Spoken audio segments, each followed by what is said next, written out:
নরসিংদীর এই বিখ্যাত সিম নাড়াটা আমি প্রথমে খেয়েছিলাম আমার পার্শ্ববর্তী এক আন্টির কাছে, যে আমাদের সাথেই ফ্ল্যাটে থাকে। বিশ্বাস করেন, এত সুন্দর একটা সিম্পল রেসিপি, বাট খেতে অসাধারণ। তারপর আমিও যখন এই সিম নাড়াটা বাসায় তৈরি করলাম, সবাই এটার প্রেমে পড়ে গেল। অনেক সিম্পল একটা রেসিপি আজকে আপনাদের সাথে শেয়ার করব। আমি নরসিংদীর সিম নাড়া তৈরি করার জন্য এখানে 250 গ্রামের মতো সিম নিয়েছি। একটা আলু নিয়েছি, আলুগুলোকে ছোট ছোট স্লাইস করতে হবে। সিম নাড়াটা মূলত তেল ছাড়াই কিন্তু প্রথমে তৈরি করে নিব। তারপর 2টা টমেটো দিয়ে দিলাম, দিয়ে দিব বেশ কিছু পেঁয়াজ কুচি, দিয়ে দিব আস্ত কিছু কাঁচামরিচ।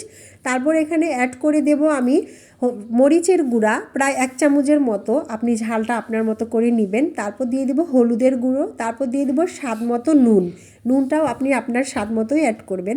এখন সবগুলোকে আমি মিশিয়ে তারপর আমি এখানে অ্যাড করে দেব জিরার গুঁড়া। দেন শেষে এখানে যাবে 1 চামচের মতো রসুন বাটা, যেটা আমার ভিডিওটা স্কিপ হয়ে গিয়েছে তাই আমি বলে দিলাম। দিয়ে সবগুলোকে মিশিয়ে নিব। তারপর আমি এখানে 1.5 কাপের মতো পানি দিয়ে এটাকে চুলায় সিদ্ধ করার জন্য দিয়ে দেব। কিছু সময় পর আমি ফিরে আসলাম, এই দেখুন আমার এগুলো সব সিদ্ধ হয়ে গিয়েছে। এখন একটা ম্যাশারের সাহায্যে কিংবা ডাল ঘুটনি দিয়ে আমি এগুলোকে আধা ভাঙ্গা করে নেব। তবে একেবারে ভর্তা যে বলে সেটা কিন্তু না, আধা ভাঙ্গা করে নিতে হবে। ঠিক এইভাবে একটা ম্যাশার দিয়ে আমি এগুলোকে এখন ভেঙে নেব। তো যারা যারা নতুন আমার ভিডিওটি দেখছেন, অবশ্যই আমার পেজটি ফলো করে পাশে থাকবেন।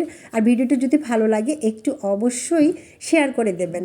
তো এগুলোকে ভেঙে নিতে হবে। ভেঙে নেওয়া হয়ে গেলে তারপর এখানে যে এক্সট্রা কিছু পানি থাকে, সেই পানিগুলোকে অবশ্যই শুকিয়ে নিতে হবে। পানি থাকলে কিন্তু ভালো লাগবে না।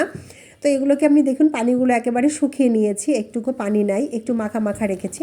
তারপর আমি এখানে একটা বাগার দিব, কড়া বাগার। বাগারটা হতে তার জন্য আমি এখানে দিয়ে দিলাম সয়াবিন তেল সামান্য একটু। তারপর আমি 3টার মতো শুকনো মরিচ অ্যাড করে দিলাম। দিয়ে দেবো আমি রসুন কুচি, রসুনগুলোকে আমি শিলপাটার পাথরে একটু ছেঁচে নিয়েছি। দেবো বেশ করে পেঁয়াজ। এগুলোকে কিন্তু খুব ভালোভাবে একেবারে পুরা করে ভেজে নিতে হবে। কড়া একটা কালার যখন চলে আসবে, এই দেখুন ঠিক কালারটা এমন থাকবে।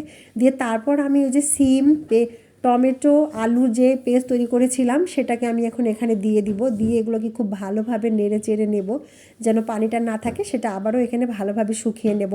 বিশ্বাস করুন অসাধারণ একটি রেসিপি, বাট গরম ভাত দিয়ে খেতে যে এটা এত মজা, আমি যখন এটা খাই আমি তো এর পাগল হয়ে গেছি। কি বলবো, আমি প্রতি শীতেই এখন এই রেসিপিটি তৈরি করি।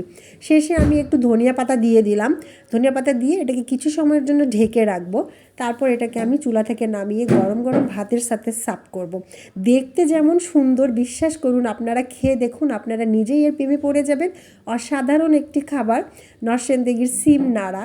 তেল ছাড়া হলেও এটা যে তারপর এমন গরম গরম 1 প্লেট ভাতের সাথে খেয়ে বলুন তো কমেন্ট বক্সে আমার আজকের রেসিপিটি আপনাদের কাছে কেমন লাগলো। যদি ভালো লাগে অবশ্যই কমেন্ট বক্সে জানাবেন। তো সবাই ভালো থাকেন, আল্লাহ হাফেজ।